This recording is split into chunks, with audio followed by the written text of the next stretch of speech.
strives on the respect for the rule of law. Judges and heads of courts converge on Abuja to strengthen quality of judicial services.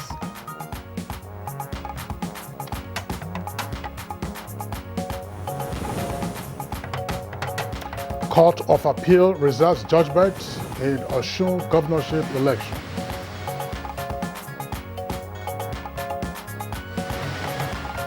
INEC assures Labour Party access to relevant documents for election tribunal.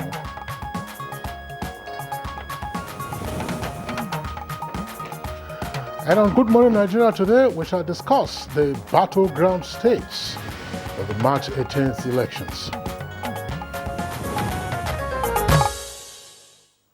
Following the postponement of the governorship and state houses of assembly elections from the 11th to the 18th of March 2023, the second phase of the general elections is now 4 days away. Now, apart from Anambra, Bayelsa, Edo, Ekiti, Imo, Kogi, Osun, and Ondo, which have been taken off the general elections loop on account of judicial interventions, new chief executives and their deputies in 28 states will be elected out of Nigeria's 36 states, with 18 political parties fielding candidates for the number of state houses of assembly seats throughout the federation, of course, with the exception of the FCT. Already, many are envisaging surprises and upsets in some parts of the country, similar to that of the presidential and national assembly elections held on the 25th of February, where about 20 governors could not ensure victory for their respective parties. Now, the emergence of dark horses and the inability of some sitting governors and other political heavyweights to either secure a seat in the red chamber or re-election bid was an eye-opener for otherwise many persons who had been perceived to be in charge of political strongholds. And for the governorship and state houses of assembly polls, analysts and observers believe states like Lagos, Edo, Enugu, Rivers, Oyo, Plateau, Nasarawa, Kano, and Benue will be battlegrounds, especially for political parties who have been in power since 1999. And taking a holistic view of some states, now Lagos presents a tight contest, as it were, and this is a shift from the usual two-party affair to what is now being perceived as a three-horse race emerging on account of the wave being created by the Labour Party, bringing, some would say, new dynamics to the race for the top job at Alausa.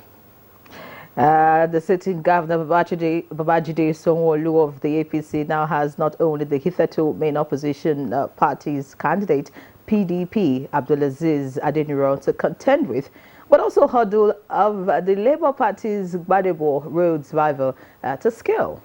Now, according to the Independent National Electoral Commission, INEC, over 390 candidates will be vying for 40 state constituencies. And political, of course, gimmicks are already pervading the air with assumptions as to where the pendulum might swing. Now, and sentiments of ethnicity and religion are also rife as elections draw closer.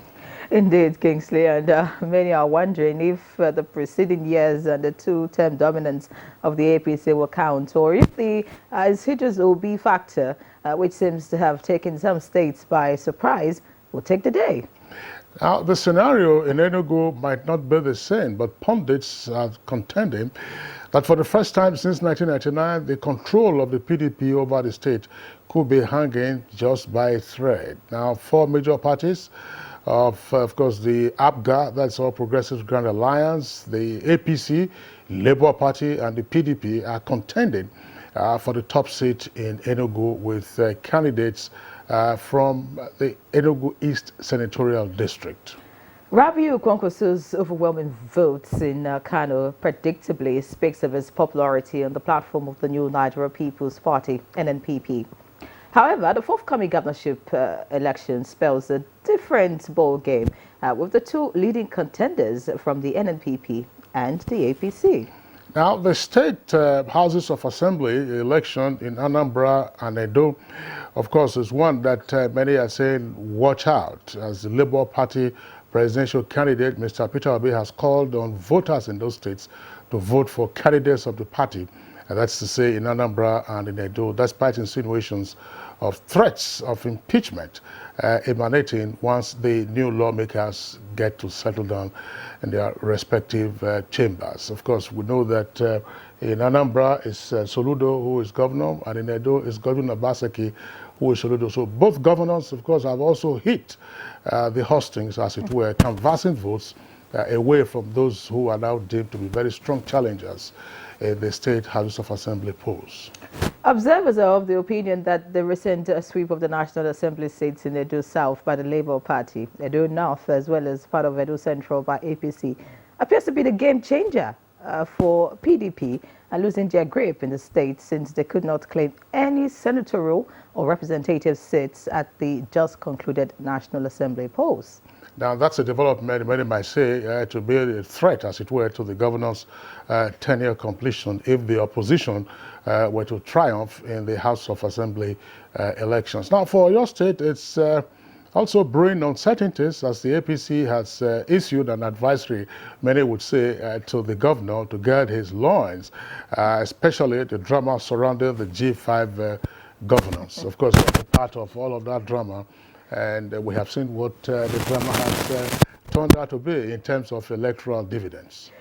So much drama, I must say, and Benue State is unwavering with a resolve not to allow the APC to unseat the PDP, while the governorship election in Rivers State needs no soothsayer to predict that it is one for the books, based on recent shenanigans and comments of the major political parties who have vowed to win the state. In fact, observers are watching keenly to see if the obedient movement will pull a surprise.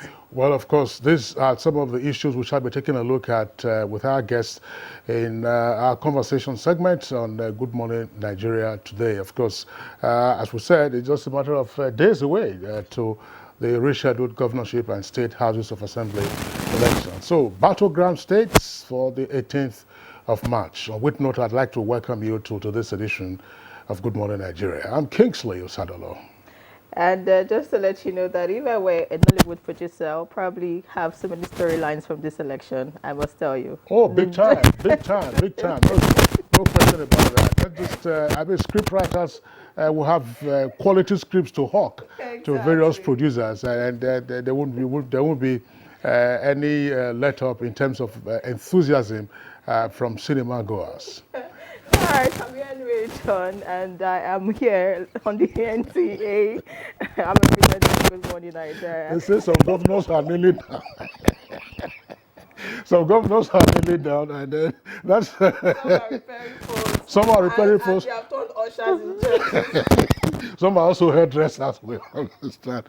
But that's the way politics is. So the power, of course, is with the voter. Who the voter, and of course, you get into office, and then we see what happens. Here, let's welcome Olajide Bello, our colleague, to give us the highlights of the morning news this morning. Jide, good morning.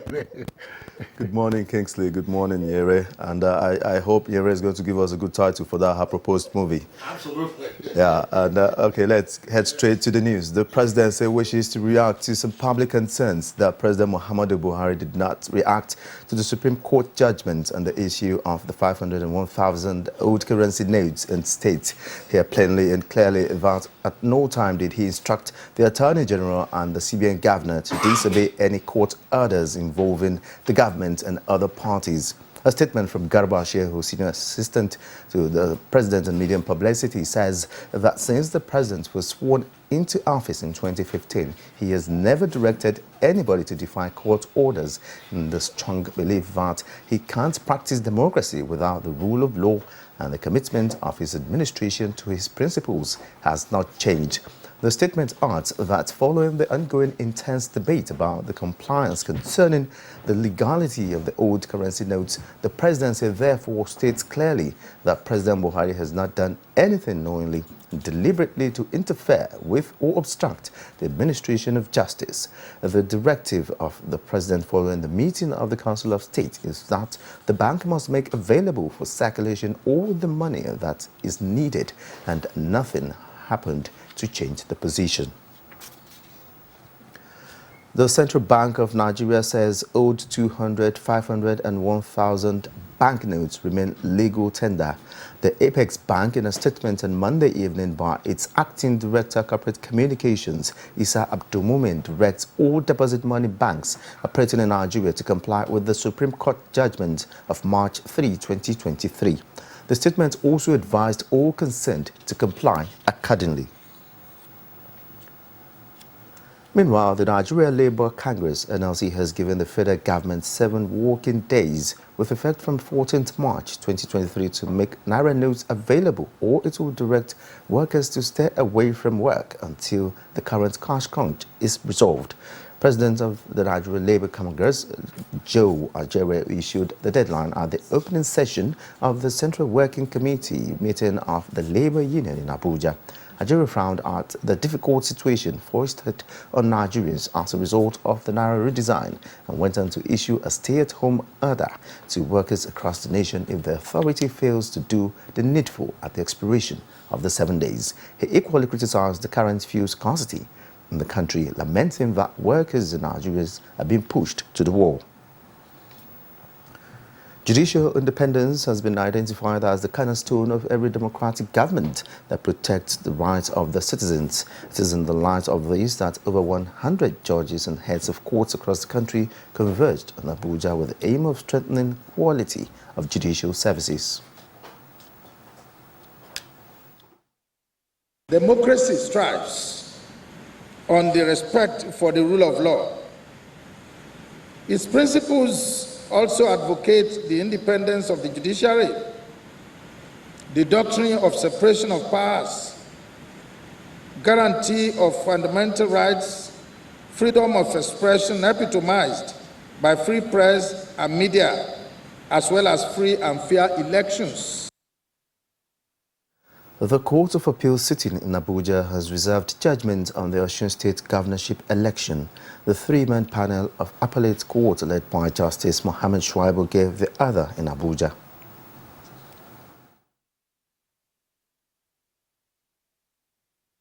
Today, both appeals were all heard and argued extensively, and we've concluded it. We've barred our arguments, and we're waiting for the judgment. All the appeals, including the cross appeals, have been heard, and we're all in court when the court adjourned the matter to a date to be communicated to all of us. Simply, for judgment. Because of Section 62 of the Electoral Act that authorizes INEC to update the data from time to time. If you get a CTC from INEC, you need to go back and confirm whether there's been any change before you run to tribunal.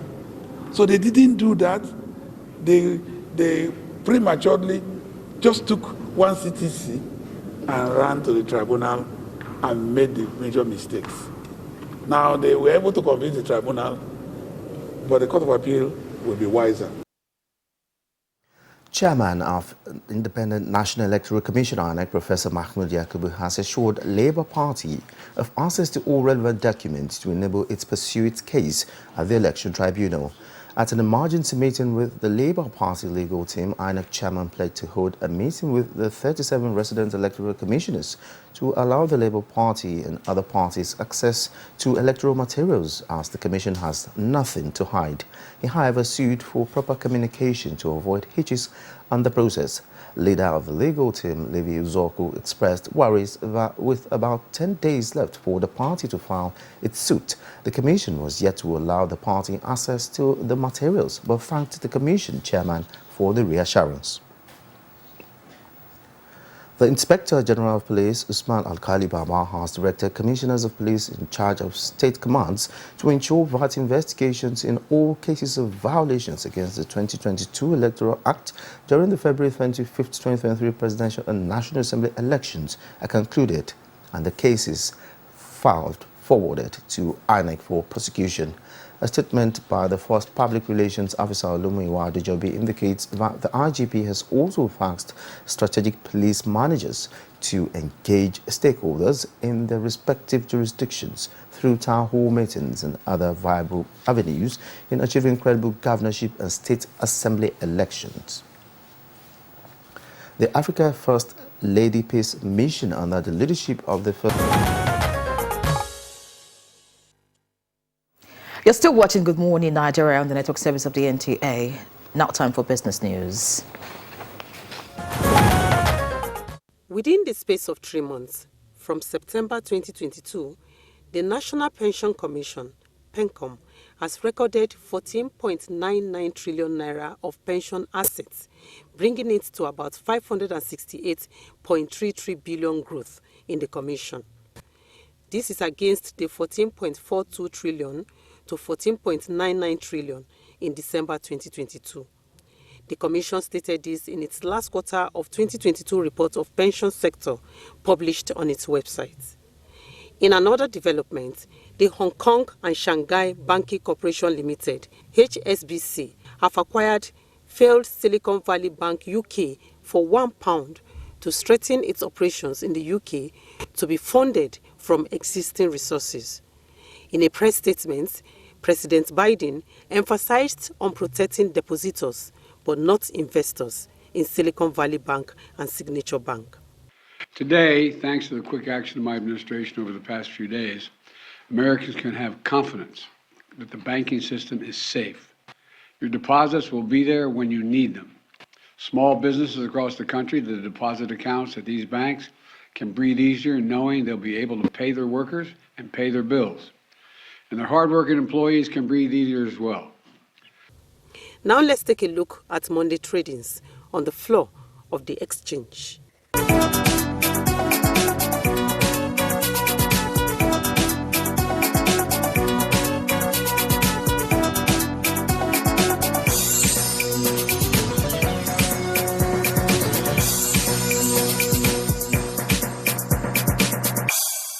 With business news, Alika Opanachi, Arua. Many thanks, Alika, for the business news package and Good Morning Nigeria. Coming up next, newspaper review.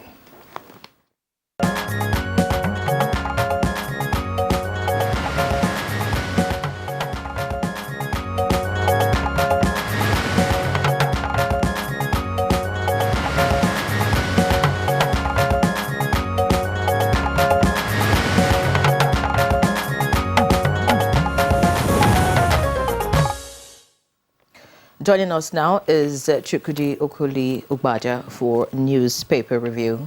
Good morning and welcome. Good morning. How are you doing today? Very well, thank you. Good morning, Kingsley. Good to see you. Same here. Yes. All right. So we'll begin with the leadership newspaper this morning, and we have the Borders headline here, which reads, PMB disowns Emefiele Malami over defiance of Supreme Court.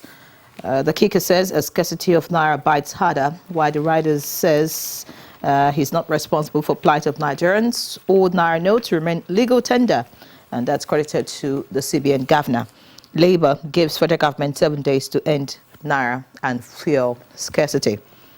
Above that story, just below the masthead, we have Lagos runways repair.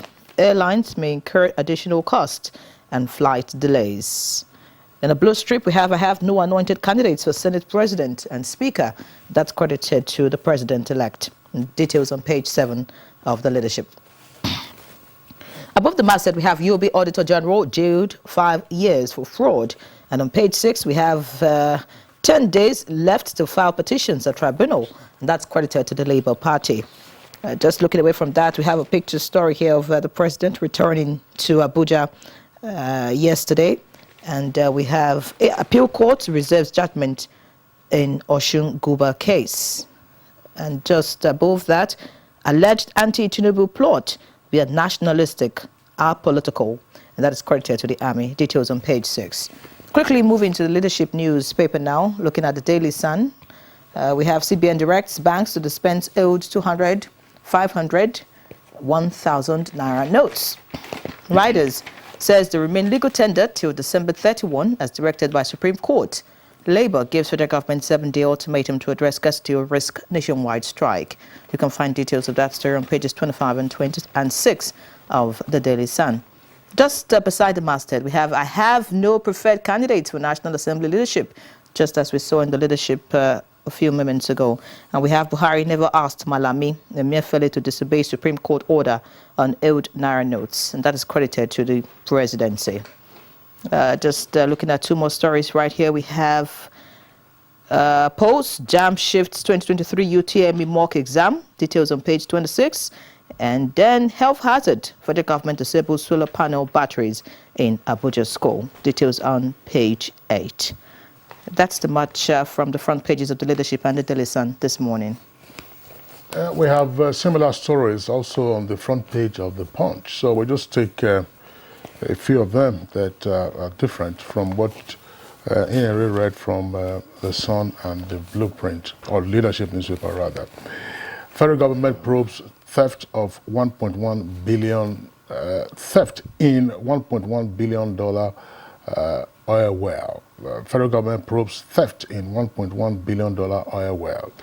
Nigerians to pay 1,000 Naira NIN fee for passports.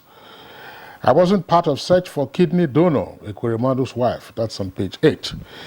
And then, see the two photographs there on the front page of the Punch. Tinubu has no preferred candidates for National Assembly leadership, and that's attributed to the Vice President-elect, Kashim Shettima. And this was at a meeting of the APC leaders with senators-elect and reps-elect.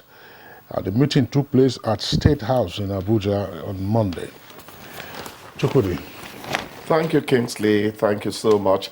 The Punch calls it Emefiele finally bows to pressure, says old Naira notes legal tender. Nigerian editors like that word so much, bow. The immediate takeaway for me is that the formal communication from either the Attorney General and Minister of Justice, or as has just happened, the CBN governor, has finally happened. And what is that communication? We will obey the Supreme Court order on the Naira redesign policy. It's been a marathon from when the Supreme Court said, hey, let the status quo be maintained, which some interpreted as let the old notes be used.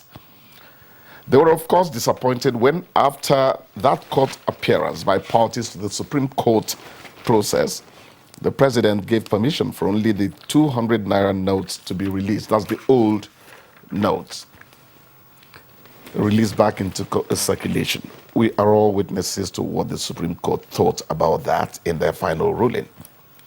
Well, what should interest us now, to me, is that the CBN has directed banks to accept the old 1,500 and 200 Naira notes alongside their new look relatives, so to speak. The Punch has another rider which should interest us as well, and does indeed resonate with what Kingsley has somewhat maintained up until yesterday. AGF CBN governor don't need Buhari's directive to obey Supreme Court, says presidency. This last point surely portrays the AGF's office and the CBN to have been on their own on the matter. So, the official word is out. All relevant Naira notes remain legal tender till December 31st, 2023. The question now is, how soon or fast will the old notes return to circulation? But there is something to point out. The CBN will not necessarily return all the monies it has warehoused in the process of the recall into circulation. This is my own editorial input. I hope I'm right. We must remember that having about 2.7 trillion Naira outside of the banking system was one of the apex bank's complaints. So my layman's economics tells me that the CBN isn't likely to return all the money to circulation. I dare say that I have some sympathy for the redesign policy. One of its objectives, which is checking vote buying, worked to a large extent, given what some commentators said. They said that vote buying would seem to have been reduced by 1/3. And I think that is something that we should all applaud. But at the end of the day, what's important is that a Supreme Court order has been seen to be finally obeyed, and the presidency is not having the mind to do anything that will suggest that is going against what the Supreme Court has, ruled on. I think, ladies and gentlemen, this is something we should all be happy about, because the kind of hardship I've seen outside there resulting from the redesign policy, Naira redesign policy, is better imagined than witnessed. That's my thought on it. Well said, Chukwudi. Of course, a lot of Nigerians are happy that they would have the old Naira notes to use now and spend. And yes, for those that have been rejecting it, of course, now they will begin to accept it. And we hope that the banks will do the needful, despite what we saw yesterday. It's having the notes available in the banks, being able to walk into an ATM, or rather into a bank, and then you're able to get cash without anybody placing the limit on what you can actually get. But you've also made mention of the fact that, well, the CBN may not actually pump so much money into the economy. Yeah. So are we going to see an end to this in a very short time? Or it's going to take some... The good thing, what we felt yesterday, you were not on, it was Kingsley and then Jumai. What we thought is that the CBN wouldn't necessarily have burnt up the notes that were recalled. So we want to think that a good chunk of it... And maybe some have not been recalled, because, I think as at the last time, some banks still had, the old note they had not sent to the CBN. That's for sure. So they were even thinking that some politicians felt that eventually the monies they still have would be legal tender. So I don't know how much we have been able to escape voter manipulation, by what I think happened so far. Chukwudi, you made a comment earlier that checkmating vote buying was one of the declared objectives for the Naira redesign policy. That's not correct. Oh, no, it is. The CBN did not say. The CBN didn't say. The CBN didn't say. Yes. And the Naira redesign policy was enunciated by the central bank. So we can only infer that, yes, it would have helped. Because part of the challenge, which you correctly pointed out, was that there was so much money outside of the banking system. And the money that was outside the banking system was impacting the monetary policy decisions and recommendations of the central bank. Yes. And therefore, the central bank needed to be in larger control of the numbers that it is working with in helping to stabilize the macroeconomic environment. So it's worked out, because a number of persons who came out from the field on the 25th of February were saying that, there was little cash around. Some persons were also said to have been dispensing dollars. I'm sure you remember the story of a member of the House of Reps who was picked up in Port Harcourt with $498,000 US dollars. But gentlemen, you see, sorry, I say gentlemen, ladies and gentlemen. She's a journalist. Gentlemen of the press. So you can get away with it. Yes, we are familiar with the phrase, Pyrrhic victory. Pyrrhic. And so you win on the short term, and the long term, what are the issues that you have to contend with? December 31st, 2023, it's not such a long time away from now. So what are the issues that would need to resolve between now and then? Assuming all the Naira notes that were withdrawn suddenly come back into the market, and those who already had pyramids of the Naira notes that they stashed away for whatever illicit purpose that they had kept those monies, will bring them now into the system. By December, if not November, people will start rejecting the old Naira notes. And let's face it, part of the psychology of persons not accepting the old Naira notes was to say, look, the ordeal of having to go and exchange it for the new one was punishing. Clearly so, punishing. We're going to get to that. And besides that, those who have access to the new notes now would hoard them. That's the point. And that's what they were doing. But remember that about 2 trillion naira has been recalled. That's going to make some impact in terms of the deluge. You just yeah, but people are complaining. There's no money, no money. It will give the central bank and the mint an opportunity to print lower denominations and then, of course, get monies into the system so that people can. But what I'm saying is that by the 31st of December or before the 31st of December, we're going to have similar issues unless, one, banks invest heavily in their tech to be sure that all the challenges that we faced with online transactions are minimized to a great extent. The banks cannot be posting the scandalous and obscene profits running into hundreds of billions of naira each year, and yet they can't hire good staff, and yet they don't have good tech to run their platforms. They can't give us good, suitable broadband realities. So that's it. I mean, it doesn't make sense. That's part of what is required. You make a simple transaction.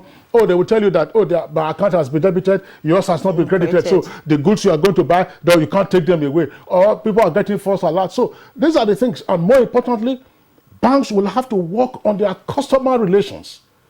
The poverty of customer care was writ large during this process. And I've been smiling because you see persons standing outside the gates of banking halls, of course, for security purposes, because some banks were invaded and their assets of properties damaged. But they said the disdain sometimes with which customer care staff we were treating customers. I said to myself, these are the same customers you are going to be lobbying at some point to come and deposit money. So when that time comes, you will see people who will come and deposit money with you. And then they will start firing you because you didn't meet your target. You're talking about bank customers, bank staff. The truth is that the customer is not king in Nigeria. I mean, and it shouldn't be so. It's sad. It's sad. Whatever happens, the man who has come to patronize you should be treated as a king or queen. But sadly enough, that's not what happens in our climb. It's not just the banks, you know. I like what Kingsley just pointed out. Anyways, but it's all over. The point, and that's not good enough. I hope it's all over because, you know, from what he has just mentioned, I hope we don't have a repeat of what we saw, you know, from the end of January when, you know, we're supposed to stop using the old Naira note.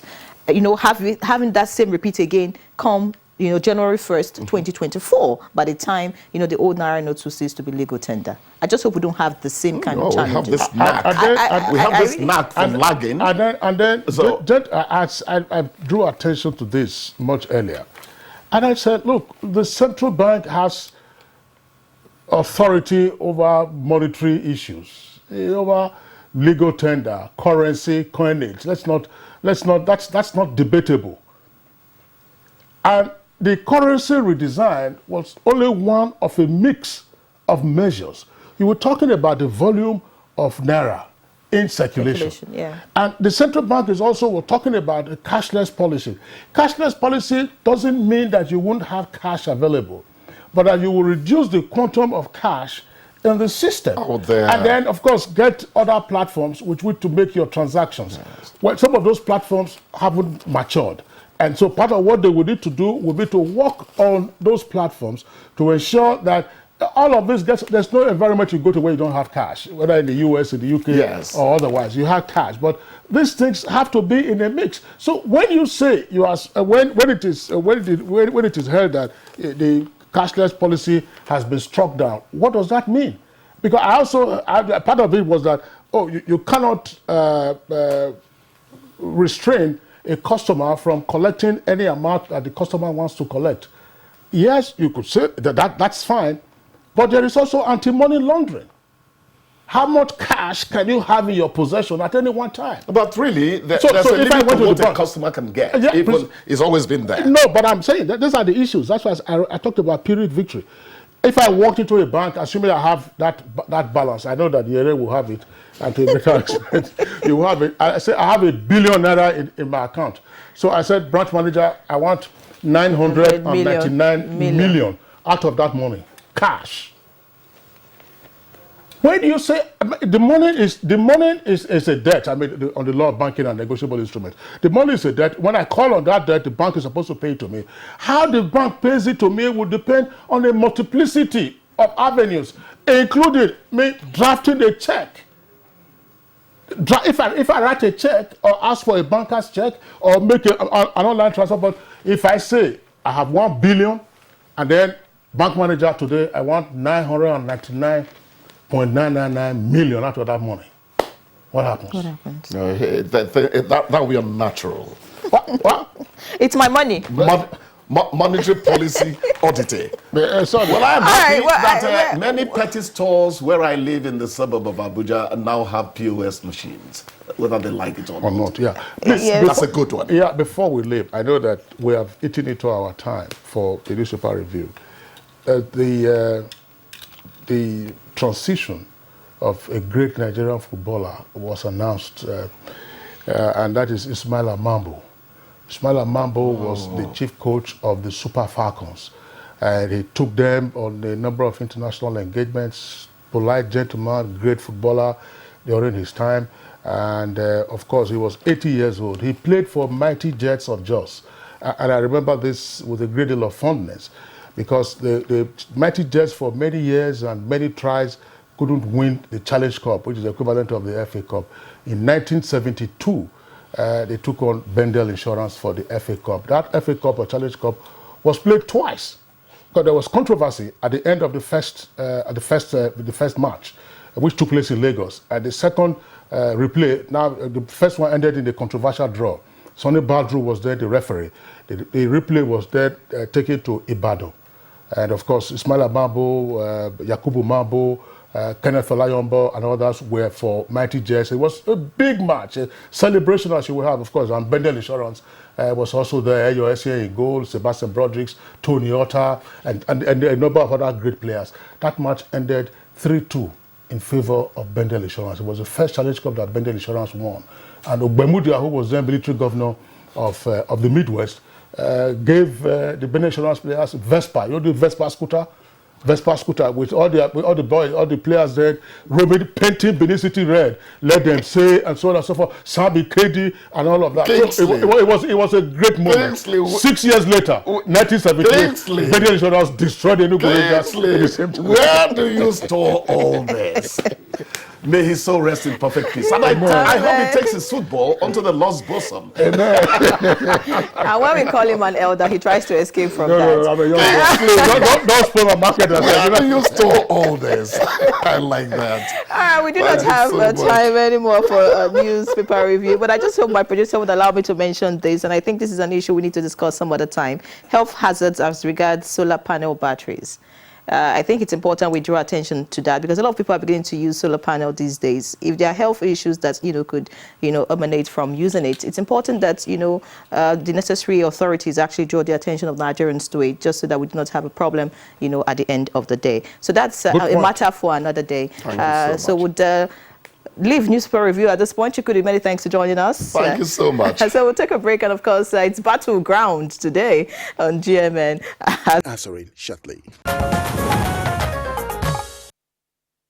Thank you very much, Oyemi Ajayi, for that background. We have guests here with us in the studios, as well as at our network centers. Let's first introduce from our Benin network studio, veteran broadcaster, sociologist, and media consultant, Tony Abolo. Tony Abolo, joining us from our Benin Network Center. We're glad to have you again on Good Morning Nigeria. Thank you very much. My pleasure to be back again. All right, and then here in the studios, we have two guests, Chris Agiri. Chris Agiri is Director General of the Flag Foundation of Nigeria, and also an election observer. Chris Agiri, we're glad to have you this morning. Thank you. Good morning, Nigeria. And we have also with us right here in the studio, Jide Ujo, a public affairs analyst. Many thanks for joining us once again. Good morning, Larry. Good morning, Nigeria. Good morning, Africa. It's a pleasure to be here. All right. All right. Once we have the all clear from our engineers, we'll join our correspondent in Kano, who is going to be part of today's interaction. Well, gentlemen, you're all, of course, familiar with election 2023, and in the matter of days, we'll be having the rescheduled governorship and state houses of assembly elections. But it's turned out that these elections are just as interesting in a number of the locations that we have decided to label as battleground states. Let's begin with Jide Ojo. Jide Ojo, what is your reading of the outlook for the governorship and state house of assembly elections? 28 states for governorship and all through 36 states for state house of assembly elections. Jide. Thank you very much, Kingsley. Like Yemi said in that background, that the scene is set for March 18. And for the very first time, a lot is happening in the political geography of Nigeria, or the electoral geography, as you may want to call it. Southwest has 3 states where governorship election is holding, and the 3 states are having very unpredictable outcome, and that's what makes election a game of intrigues. You can't say this is the incoming governor. However, my reading is such that where an incumbent is seeking re-election, the competition is fiercer than where the incumbent has served out his term and is all for grabs. So in Lagos, as Oyeyemi Ajayi said, the incumbent is not finding it easy. 2 prominent Lagosians are trying to struggle to unseat him. And it will seem like this 1-week grace period that they have to campaign again has turned the incumbent governor to metamorphose into different things. You now see him more like a church usher. You see him going to, community centers, identifying with people. It reminds me of Joe the Plumber of Obama, when Obama was doing his own campaign way back in 2008, and he was using Joe the Plumber as an illustration of how he identifies with the low-income earner and the ordinary citizen. So you could see Governor Sanwo-Olu making frantic efforts to identify. In fact, I think even the most interesting thing is that the Minister of Interior have also relocated to Lagos to help him show up the vote, particularly in the Alimosho axis. So all hands are on deck. And who is the biggest table shaker here? We are talking of a 40-year-old Gbadebo Rose Vivo, who nobody gave a chance, never really made does not have a name recognition until the obedient movement took over Lagos, and then you see what's happening. So when you leave Lagos, you go to Ogun. The interesting scenario in Ogun is that the former governor, immediate past governor, Ibikule Amosun, is not campaigning for the incumbent to win the election. Rather, he has pitched his tent with ADC, and he's not campaigning for opposition, even though he remains a member of the All Progressive Congress. But obviously, he has an agenda. He wanted power to shift to Ogun West, and that has been his ultimate agenda since 2019. Unfortunately, the Ogun East people are not hearing anything of such. So while the Ogun East and Ogun Central seems to be rooting for the incumbents for return, the Ogun West people is doing a milocon that, okay, let's power shift to Ogun West. That's Yewa Awori axis, who have never really been governor of the state. Then you come to Oyo. Oyo presents a very interesting scenario. In the February 25th election, you have the entire 33 local government voting APC. But the incumbent governor is PDP. And the insinuation is that maybe there is a behind-the-scene agreement that if you rub my back, I rub your back. If you work for me to win the presidency, we also allow you have the state and get your re-election. But that is not coming out very strongly in the news. The fact that the majority leader in the Senate, Senator Teslim Folarin, is the governorship candidate of APC, and his confidence has been boosted by what happened during the February 25th election, that if the state can vote APC widely, then they should be able to repeat that in the governorship election. But it's not going to be a walk in the park. Oyo State happens not to favor the election of governors. The only person who has broken that jinx is former governor, Abiola Ajimobi of blessed memory.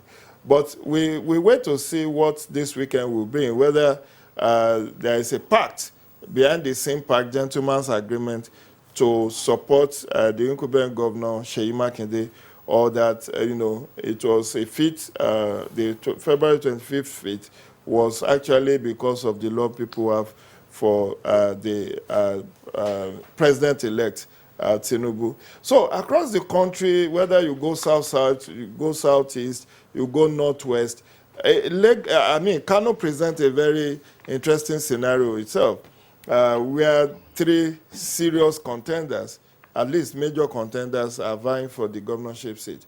You talk of the candidate of NNPP, the candidate of APC, and then the PDP candidate. All right, so we'll come back to you so that you can let us know what exactly will play out in Kano come the 18th, which is just a few days away. I'll quickly go to Chris Aguirre now. You've listened to Jide Ojo, and of course you have your own calculation as regards what would play out come Saturday. If you look at Edo, if you look at Rivers, if you look at Anambra and the way the governors have been going, this last few days trying to campaign and get everybody on board just so that they can have a victory for their parties. Which way do you think it's likely going to go? Yeah, well, officially, legally, I'm an election observer. So, but I also have my take on what is to expect. One, I want Nigerians to come to terms with the fact that this governorship election is almost as important as the presidential election, because they say every politics is local. What you see on ground, the performance, the roads, the infrastructure you see from the state government, except where you have the federal interventions. So I crave the indulgence of all Nigerians to go into where voting on Saturday. They should come to terms with the realities that if you vote in the wrong person, well, the whole thing, no meaningful change will come. Talking about the Southeast, which is eventually where I am also from, 3 states vary for governorship: Ebonyi, Enugu, and Abia. Then Anambra and Imo, state houses of assembly. If you hear the way the campaign strategies of Professor Soludo of Anambra State, and then what transpired in the presidential election, well, it is change is the only thing that is constant. So we should expect surprising changes. And it's left for Anambarians that have the final say to elect those that will serve in the House of Assembly as well as in Imo State. But also the House of Assembly election is as important also because you see, you have governors who live exercise power and authority as people presiding over their empires. They live like emperors with maximum power, with maximum authority, because the state houses of assembly are almost non-existent, no checks, no balances, and we can't continue that way. So, well, that is the case. In the case of Abia, my state, it's a mixed grade. You have the major candidates, the PDP, the Labour Party, the YPP, the APC, the ABGA. Well, they're all illustrious sons of Abia, in the case of Abia. And we have an old horse there, Alex Oti of Labour Party. He was in the polls in 2015, And Abuja later left to APC, came back to Abuja in 2019.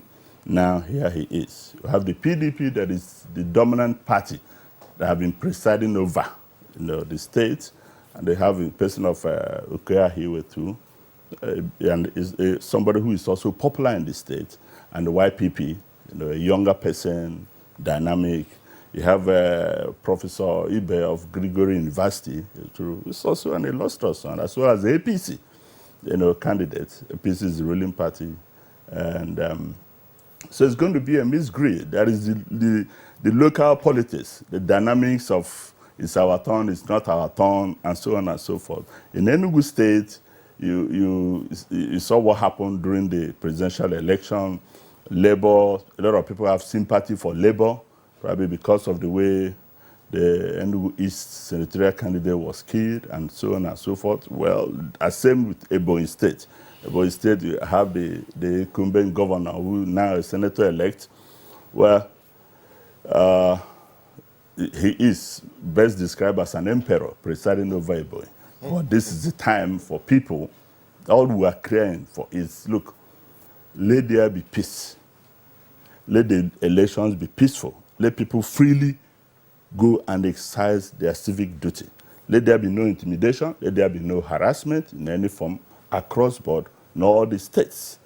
That is what I think. And of course, there's somehow going to be some sort of voter apathy.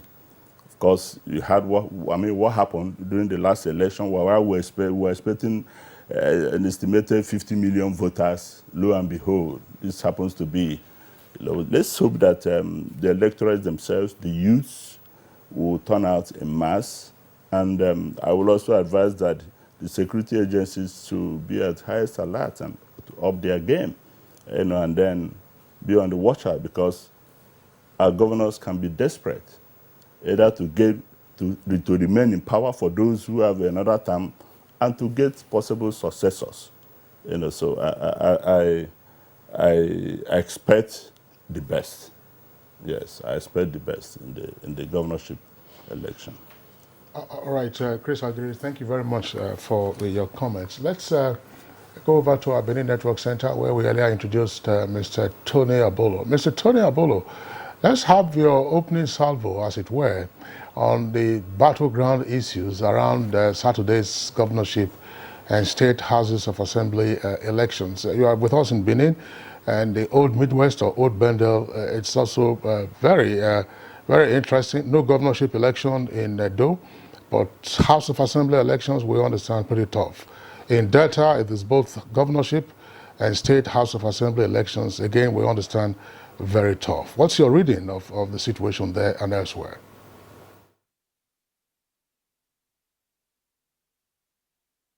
Thank you very much, Kingsley. If we may look at the two states, a bit characteristic of how politics has been running in the last few years. Let me start with Edo State, where we are. Edo State elections, especially when it concerns the House of Assembly members who are coming in, and all the three major parties are involved. Incidentally, I just got to hear that there's an NNPP candidate for the House of Assembly. I'll talk about that later. But the first thing to say is that the centrality of the elections in Edo State has put Governor Baseki at the center point of it all. It is about his actions and inactions, at least depending on how people perceive it. Some say he has worked very hard and he has his own style, and some say he's not done anything. And when they say he's not done anything, it's because they're looking at maybe Shomole and maybe other governors, and so they think he has not done anything. But I must say this, I'm not a spokesman, but I would say this. I seem to understand his style. He is not a very loud person, and he does not necessarily want to be applauded, and he doesn't put his actions or infrastructural works or what he's doing maybe at the roadside, so that when you're passing, you begin to see something that makes you say, oh, the governor is working. But he has his own style of trying to change the economy of Edo State.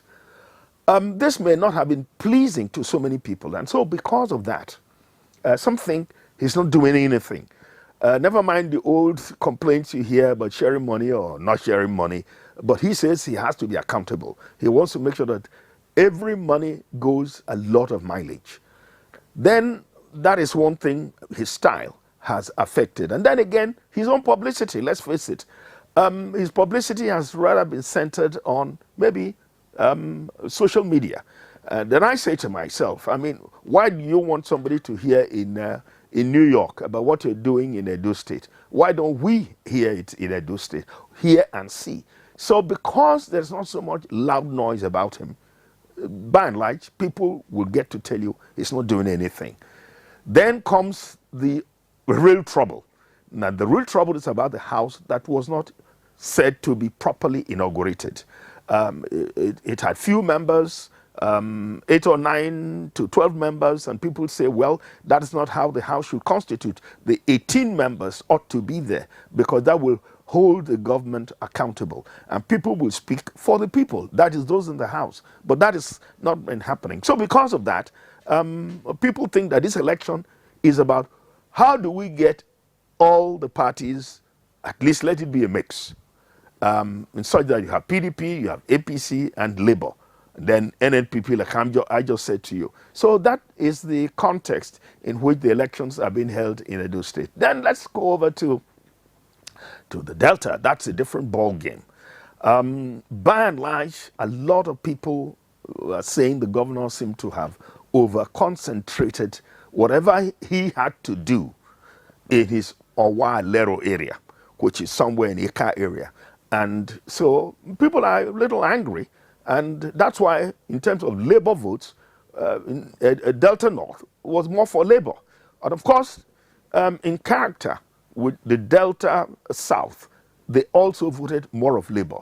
So you now have in the middle, which is Delta Central, it's more of Urobo. And actually the two contestants, Oborewori and Oviam Omagege, are Urobos. So it's going to be an argument between, if you like, where do the Urobos go? Do they go right or do they go left? But I've also heard complaints that people think that a lot of to be having a technical issue with our Benin network studio there, but I'm sure we'll get back to Tony Ebolo to conclude on his thoughts as regards that question much later. Let's quickly come back to our guest right here in the studio, Jide Ojo. You know, I remember that during the presidential election, you know, before the results were announced and after the results were announced, you actually, you know, made some comments about how people voted, you know, people didn't really look at parties. They looked at individuals and, you know, went in that direction. I know that you would like Jide to respond to that, but our engineers are just indicating to us that Tony Ebolo is back. So okay, we'll probably give him the opportunity to conclude his thoughts in the opening segment of his intervention.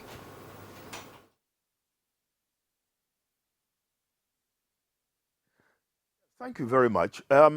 What I was saying was that people feel that Omo Agege may not be as, you know, widespread in terms of what he does infrastructurally, that he seems to have favored his own people. And so people are going to vote in reaction. So you have a mix of people feeling towards Omo Agege, and then again, take at the bounce coming from the center.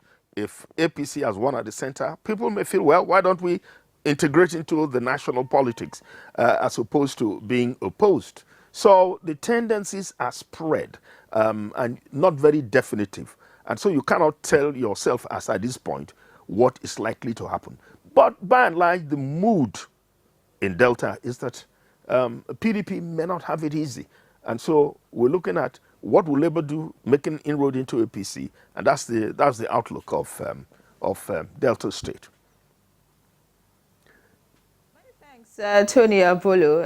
Apologies for, coming back here. I hope you understand there was a technical hitch, and that's why I had to, get to Jide Ojo. I have to apologize because Tony Abolo is one of my teachers and one of my fathers, so I don't get questioned when I land in Benin.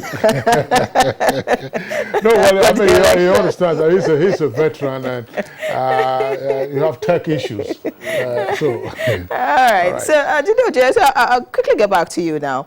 So we talked about during the presidential election. I remember, you made mention of the fact that a lot of people went in the direction of personalities, not necessarily the parties. And now we're seeing that a lot of governors who told residents, or if you like, voters, to go to a different party when it was presidential election. Now they are begging that, oh no, please, this time around it has to be my party. Are we likely going to see people, moving in the direction of what the governors want, or probably in the direction of the kind of personalities that the parties are fielding for this election? It's a potpourri of those issues. You are going to see people voting based on tribe, religion, status, performance. So wide range of issues are going to determine who wins or who loses the next election. Election is a sentiment-based exercise. If you are standing election, I may vote for you because you are a lady. I want to mainstream gender. That may be my reason. It may be that we are neighbors. It may be that we are church members. It may be that you are from my tribe. And that's what Tony Abulu was talking about, the Delta politics. Both the Obiawori, the current speaker, who is now governorship candidate of PDP, and Obioma Agege, both from Delta Central. So either way you vote, you are going to be voting an Yoruba person. And again, it's about power shift. Where does power shift to? I gave you the illustration of Ogun State, where former governor Ibikune Amosun is doing everything humanly possible to keep to his promise that he made to Yewa people, that he will ensure power shift to Yewa, who has never produced a governor.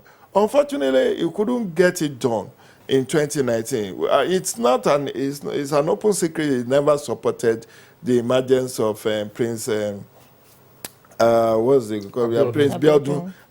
Prince Abiodun. So he never supported. That was when he endorsed APM candidate, then who eventually didn't make it.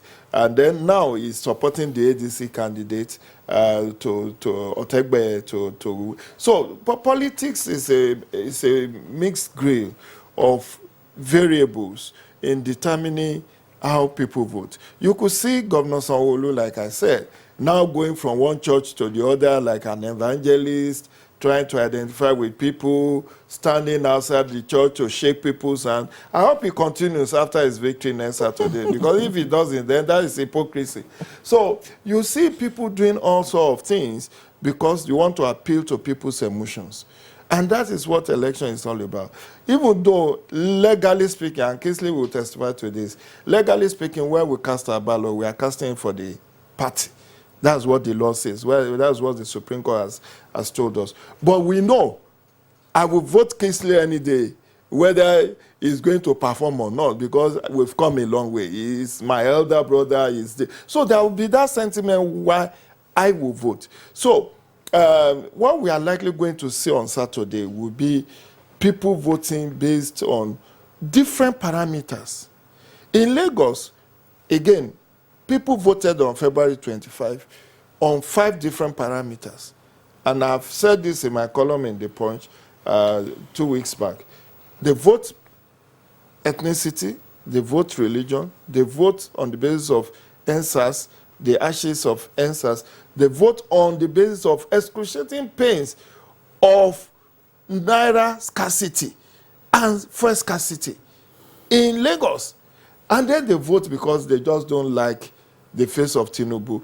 Oh, his political dynasty will get a crown. So why is it the only one You know, this Tinubu didn't. That's why you don't see Afenifere Paradebanjo saying that they are not supporting. Former President Obasanjo came out and said, "I'm not endorsing you." So these are the 5 reasons, but those 5 reasons will not rub off this time, because now they cannot say Muslim.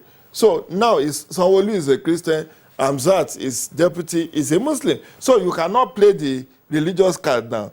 Then you could see that Gbadebo Rosvivo is appealing more to the Igbo, elite Igbo people in Lagos, because his mother is Igbo, his wife is Igbo. So they are using the Igbo sentiment, but at the same time, Sanwo-Olu is using Yoruba sentiment. The Oodua People's Congress, all the other socio-cultural groups are also endorsing him. So variables that determine electoral success is not just one. There are several. It depends on, which one becomes more pronounced. Because, like I said, if somebody is seeking the election, you are a known quantity. You already have name recognition. You already have face recognition. People may people may vote you on the basis of performance. But somebody who hasn't tested governance before will find himself difficult to sell. But you could see what again played out in February 25th with 2 movements that spread across the country, one in northern Nigeria, one in southern Nigeria. The obedient movement, people riding on the name of P2B to coast home to victory. Even when they don't have money to print posters, they don't have money to run campaigns. Then the same with Kwankwansiya movement in Kano, where people just voted. You could see that even when Ibrahim Shekarau has left, NNPP back to PDP, people still voted for him. Now, it is the Supreme Court that now said, oh, you cannot go and collect that certificate of return, you have left, and somebody else is having it. So you could see the power of movements, the movement as we saw in 2015, when many contestants under APC rode on the name of President Muhammadu Buhari to victory. The same thing, people rode on the name of Rabi Musa Kwakwanso to victory in Kano, in particular, as well as the southern Nigeria, where the obedience movement swept through the most Christian-dominated southeast, south-south, then north-central, particularly Benue, Plateau, Nasarawa, even southern Kaduna. So these are the variables that usually will play out. Jide, thank you very much there for the insights that you have provided. We really appreciate that. Just one footnote to add to what you said with regard to Shekarau. Shekarau was originally the senatorial candidate of the NNPP, and then he withdrew from the party. He left the party to join the PDP and said he was no longer interested. He said he was living on principle. But of course, as you recognized, the voters still went out and voted for NNPP, which then had another candidate. It was INEC, in fact, that went to court because the PDP, the party said they wanted a replacement, and they said no, that the time for it, and then that the reason they gave wasn't one that would warrant that change. And when the senators-elect were being given their certificates of return at the International Conference Center, Shekarau was not anywhere near the vicinity. So, I mean, he already recognized, and we did praise him to say that he wasn't power hungry. I mean, he's been a governor, he's been a minister, he's been a senator. So that's the point I thought I would just have as a footnote. Now, we understand that our access to Kano Network Center is available, and our correspondent, Abdullahi Mustafa, is right there. Abdullahi, well, we hope you have the benefit of hearing what the other guests have said, and let's just loop in here from what we were discussing with regard to Kano. What are the optics in Kano ahead of Saturday?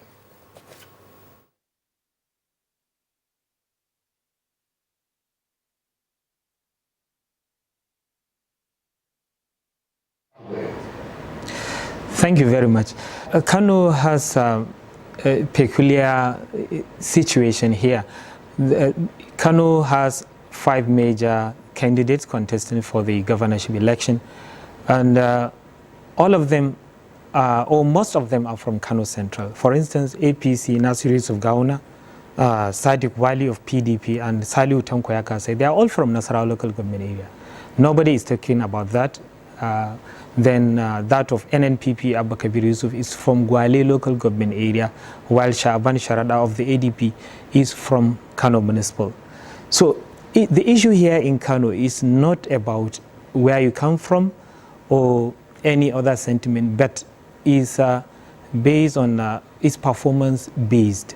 Like there are 5 major contestants, though there are 17 political parties contesting for the governorship elections in Kano, but the 5 are the major ones, and there are 2 major horses, you may wish to say, the NNPP and the APC candidates. That is Nasir Yusuf Gawuna of the APC, the current deputy governor, and the former commissioner of works during Konko's administration, Abba Kabir Yusuf.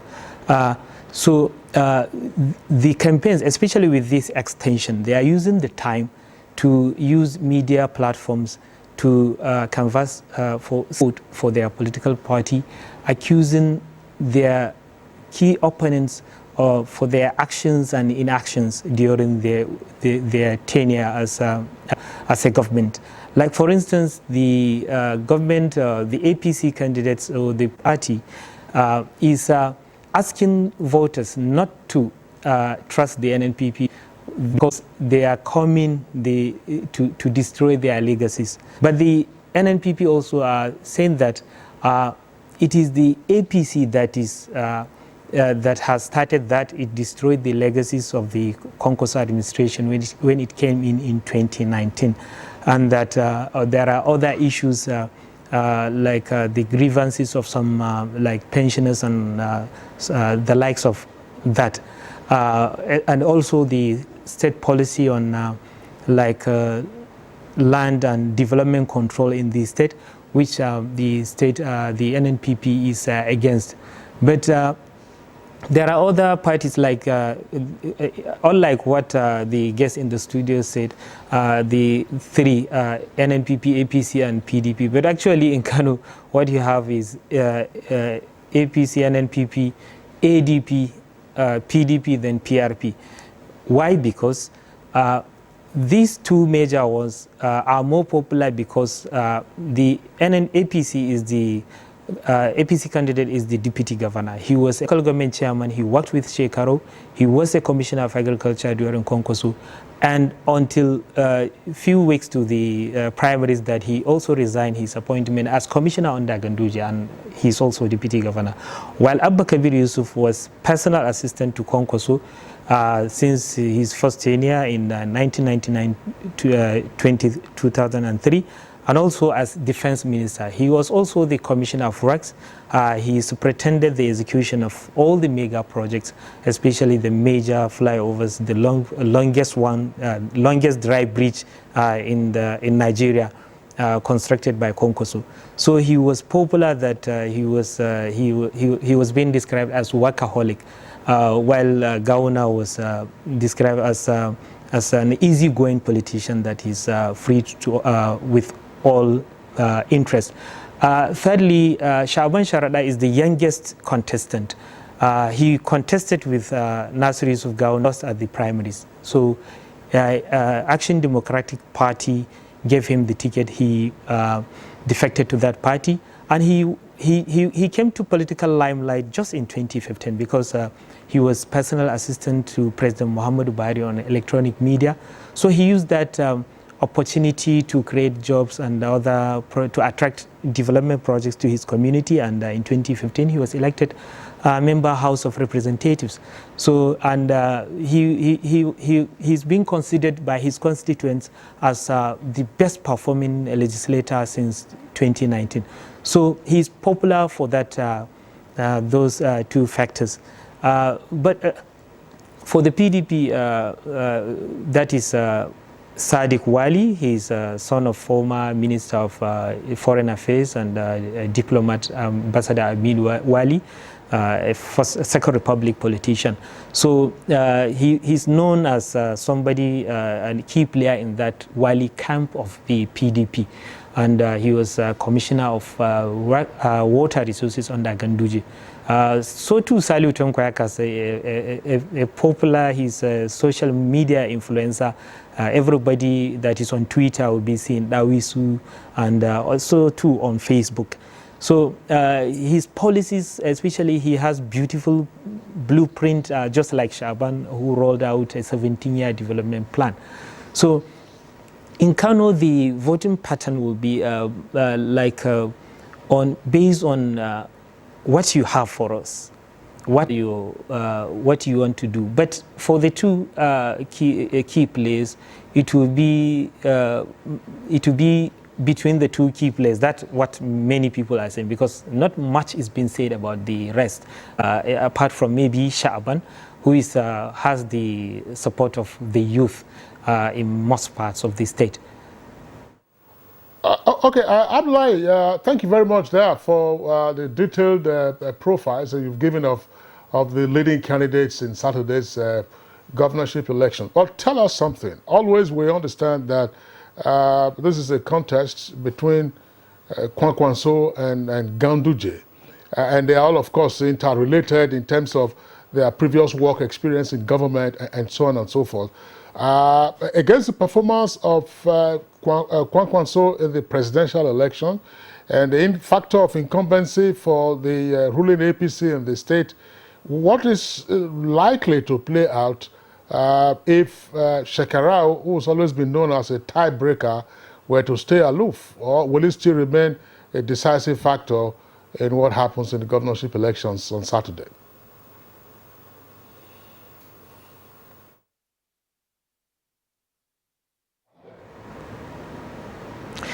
Yes, before I respond to that question, I think on Friday, to be precise, there a prominent businessman in Kano died, and all the Malam Shekarau, Governor Ganduje, and the NNPP candidates attended the funeral, and Governor Ganduje just asked Shekarau to join him in his vehicle. They went to the burial ground and took Malam Shekarau to his house. So that elicited comments that the two major political parties will use the influence of Shekarau as somebody who is being considered as a man of integrity and who performed very well for the infrastructure and social development of the people of Kano. So for now, the two parties are trying to attract, to pull Shekarau to a camp so that he can be a deciding factor to their victory. And as you stated earlier, Kwankwaso and Ganduje contested together in 1999 for the PDP ticket, and Kwankwaso won and eventually picked Ganduje as his deputy. So they were together as governor and deputy between 1999 and 2003. And when Kwankwaso lost to Shekarau in 2003, he picked Ganduje as his special advisor on political affairs. That is when he was Minister of Defense. And after that, Kwankwaso left the federal government, and eventually, as they said, he facilitated the appointment of Dr. Ganduje as Executive Secretary of the Lake Chad Commission. And it was when he was there, he picked Ganduje again, Kwankwaso, when he was contesting for his second term in 2011. And they won again in 2011. Kwankwaso was governor, and Ganduje was deputy between 2011 and 2019, when Ganduje in 2014 they left PDP for the APC, and they all contested. Kwankwaso contested for Kano Central and Ganduje as governor, and he won. Then the issue of leadership, who is the party leader in the state, came about. Kwankwaso feels that being the leader of Kwankwasia and responsible for the victory and successes of the party and even Ganduje, so he should remain as leader. But those close to Ganduje were saying that according to APC, the sitting governor should be the leader. Whoever is a member of the party in that state, the governor should be considered as such. So that's where the clash of interest started, and what happened is known to everybody. So since then, these two camps became like we can call them the staunch political enemies of between the two. So that's why the race is, between the Ganduje camp in APC and Konkoso in NNPP. And you know why Konkoso was voted massively in Kano? He's most people, especially the youth, know him. He's a youth-oriented leader. When during campaigns, he always asks, "Where are the youth?" And they will respond. So that's is responsible. And that Konkosia movement, they used to claim this is a movement for the emancipation of the masses, like they are taking over from where late Malam Aminu Kano stopped. So that's why. Many thanks for that, very good description as regards what's happening as regards the political actors and the political parties in Kano State. But we're due for a break. Before we go on that break, could you quickly, just tell us in few seconds, what's the pulse of the people of Kano like at the moment? Considering the fact that, where they moved to during the presidential election, talking about the NNPP, didn't really do quite well, coming forth and all that. So do you think that, the voters are enthusiastic and we're likely going to see a better turnout in the governorship and State House of Assembly election come Saturday?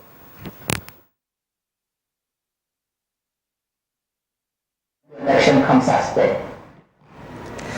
From what is happening now, people seem more keen and are more ready to come out and vote during the governorship election, because they feel this is a government that is much more closer to them, that maybe that decides on their interests and issues affecting their daily lives, especially in health, education, agriculture, and economic activities, being commercially oriented state that is Kano.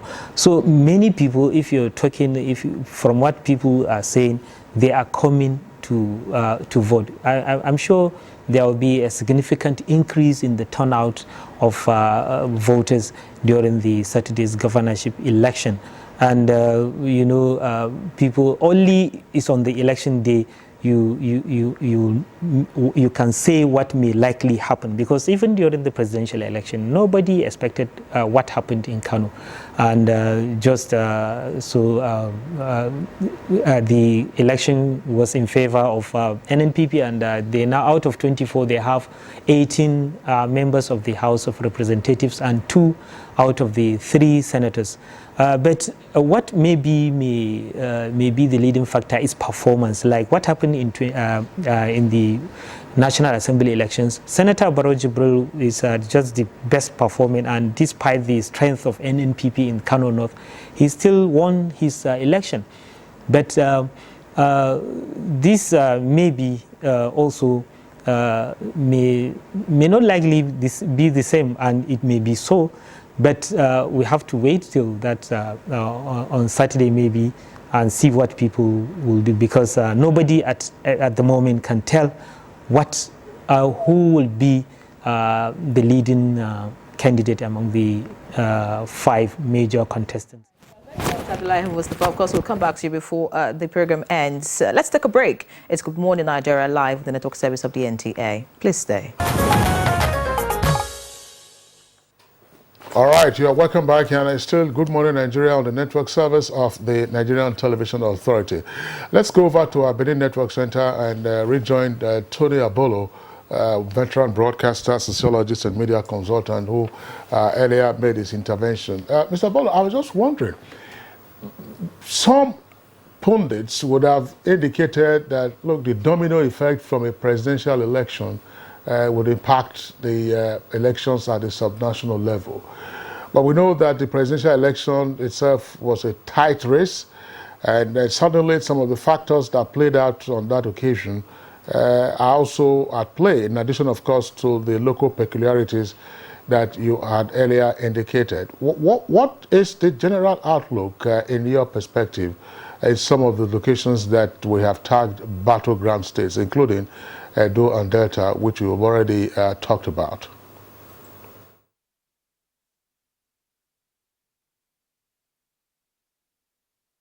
Yes, thank you very much, Kingsley. Let's look at Edo State. That domino effect, which you were talking about, I'm not too sure that that theory will work, say, in Edo State. Because, like they always say, that all politics is local, and nothing is as local as this Saturday elections. For one thing, the split in PDP has totally changed the texture of political arrangements in Edo State.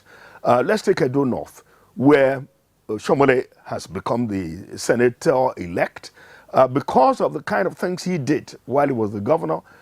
He did a lot for his people, I must confess. And because of that, he's particularly loved, adored, and people think as a reward, he should become the Senate-elect. And he has been very vigorous in campaigning.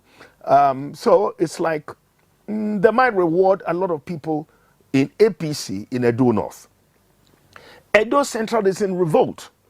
Again, part of the split in PDP has affected the calculations in Edo Central. That's Tony Aneni's forte. And people thought that it would be a PDP area. But what has happened is that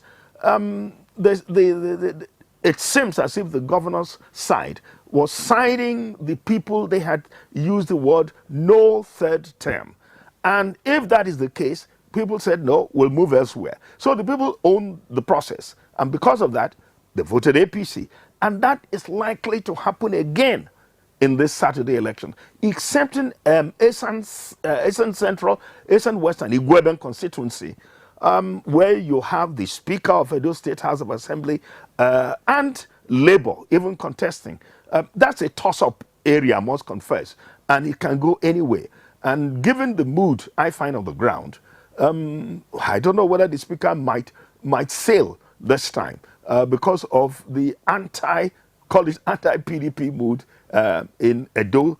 And now you come to Edo South. In Edo South, by and large, well, remember that Obi came last week to drum up the base and push further the possibilities of having Labour hold ground in Edo South. And Edo South seemed to be rooting for Labour.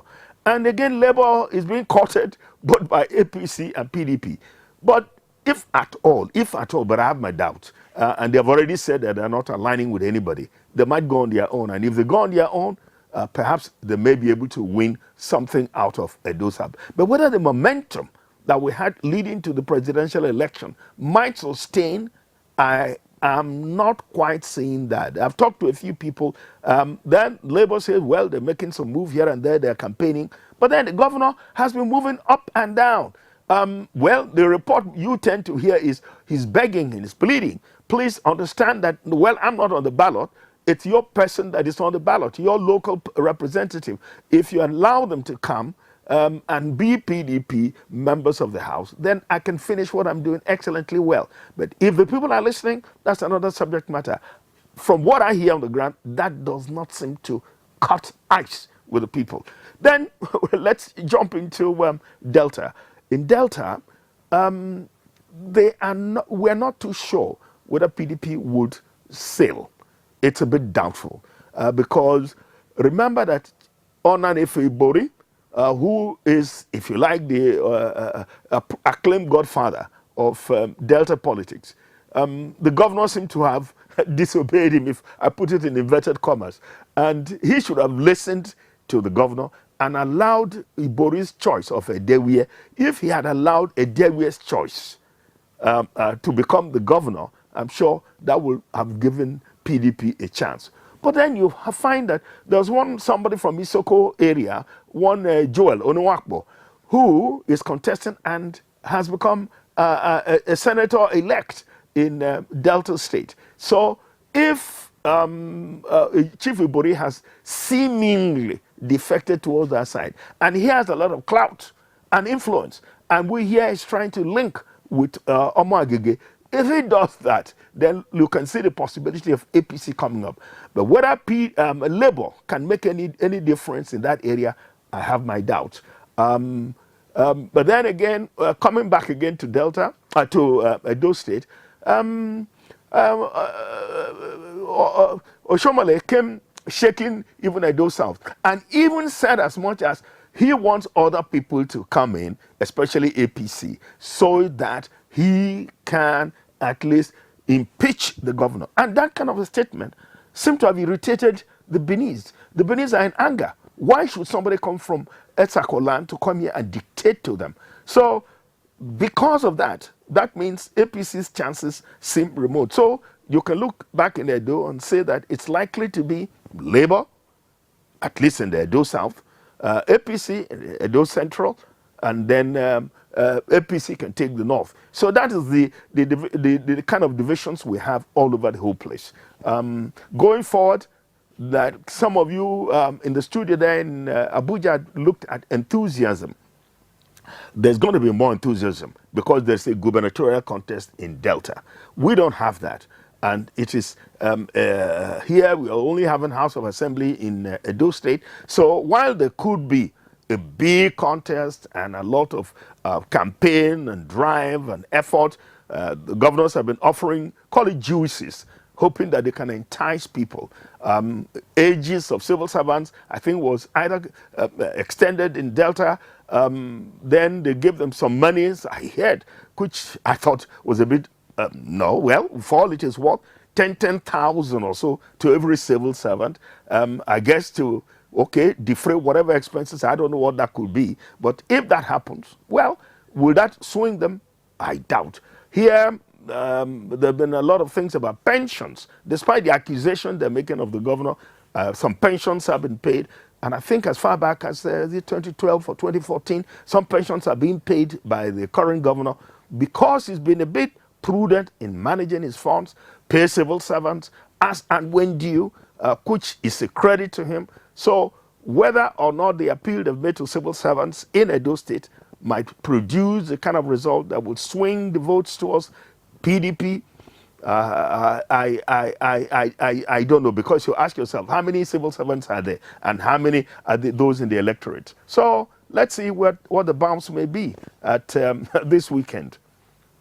Sonia Bolo, very interesting analysis you've given us there, and that leads me to my next question, and I'd like Chris Agiri to respond. You heard Tony Bolo talk about some of the incentives that some of these governors have placed on the table just so that they can get their parties to win on Saturday. We've seen people now giving promotions, backlog of promotions now being signed, pensions being paid, and then the extra 10,000 naira, and all of that. Do you really think that's the way we should go, or that's one? And secondly, besides the incentives, we've also heard some kind of comments during the presidential elections. We talked about spokespersons, making all kinds of comments, that were not nice and all that, inciting all kinds of violence and everything. Yeah. So with the way the governors are going with this election, would you also say that we should encourage it? So, 2 in 1. Yeah, thank you very much. Let me quickly warn that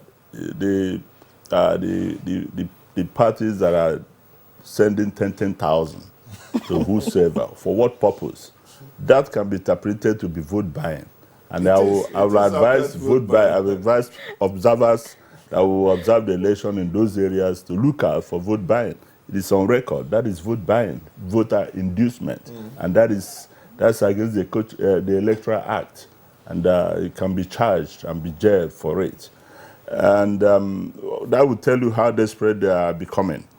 Across board, I will strongly advise Nigerians to lay down whatever the governors are doing in the now, and let's be far-sighted about who we are voting and why we are voting him or her. And in terms of the comments by presidential candidates, you see, I watched one yesterday.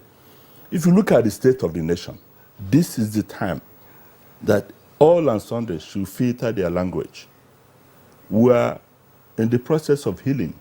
We are trying to rebuild national cohesion, national unity, strengthen the sense of we. All those kind of comments does not help the polity. It does not even help the presidential candidates, those that was declared the winner or those in court. It does not help in healing the wounds. Actually, in an election, somebody must win and somebody must lose. So as we enter into the period of healing, presidential candidates, enough of coming out to make all sorts of comments that will be more injurious. No, we're talking about the governors now, because in their states, for example, Soludo came out to say that if any other party wins, for example, he's not in support. That is impeach him. That they will impeach him. So many comments, being made. That could be his own greatest undoing. That would be his greatest undoing. Allow the people to make a choice. And the governors must be willing and prepared to work with those that are voted in the State House of Assembly. And they're under the balance of power, different forms of, different arms of government. You should be able to work with those in the State House of Assembly whose part of their function is to oversight you and, of course, to advise you. Where you have governors who now want to be autocratic, who now want to preside over their empire, that's why they don't want responsible and meaningful people to emerge. Of course, this opposition, the opposition politics should also be at the local level, at the states where you can checkmate the governor. The governor. Chris, yes. Agiri, thank you very much. Jide, I want to take you to the southeast very quickly, because we had you from the southeast during the off-cycle elections. Anambra is a very interesting case. Peter Obi was two-term governor of Anambra. And Soludo, of course, we know his disposition to Peter Obi's presidential ambition. He wrote an epistle, and of course, there were all kinds of reactions to that. And here we are now, the governorship election, the State House of Assembly election, and are we likely to see a swing for Peter Obi in terms of sentiments, riding on from the momentum of the presidential election? Or are we likely to see further entrenchment of APGA? Because at some point, we have always had APGA still standing somewhere in the southeast, and then the obedient movement came. Is that obedient movement likely to now overwhelm the APGA movement? First beginning with the State House of Assembly election in Anambra. We also know that the tendencies are there in Imo, and in Enugu, of course, we understand the PDP is gravely threatened by what's playing out. But in terms of the competitiveness, say in Anambra, for instance, what's your outlook? Well, Anambra presents an interesting scenario, and I think we should be mindful of the fact that Anambra has always been very, chameleonic in terms of election and electoral outcomes. Yeah. When Peter Obi was governor, for the 8 years he was governor, it was more like a lone ranger. That's right. The state was controlled by PDP. Mm-hmm. He was APGA governor, but the entire state assembly was, and that was why it was easy to impeach him. So, if Labour takes over now, it's not news. But the point is, whether we like it or not, Soludo's prediction has come to pass. Now you see Ohanaeze Ndigbo trying to say what will be for the Igbos in this APC federal government. Number 3 position, number 4 position. And that's what I read Soludo's treatise in November, and that was his second. And he was very much on point that there are 2 pathways to the national election or to the presidency. And for him, it's APC and PDP that have a brighter chance. And that has come. So what I think will play out on Saturday will be performance of Soludo as governor under APGA. And of course, the sentiment that, okay, Obi, yes, he tried. We gave him 95% of our votes, but he's not a president-elect, and we have to wait 4 years. So should we still be in opposition in the state? Or should we not go with the governor? So that sentiment may also be there, that the obedient movement may not be as strong in the March 11 election as it was when they thought they had a pathway to the president. If Peter Obi had been president-elect today, the conversation would have changed in many ways. And you could see somebody like Frankie Weke Jr., who is the ABGA candidate in Enugu, is showing very good sign that he could actually nick it in Enugu. And of course, you saw Eyinaya Baribe, who left PDP and became senator-elect under ABGA.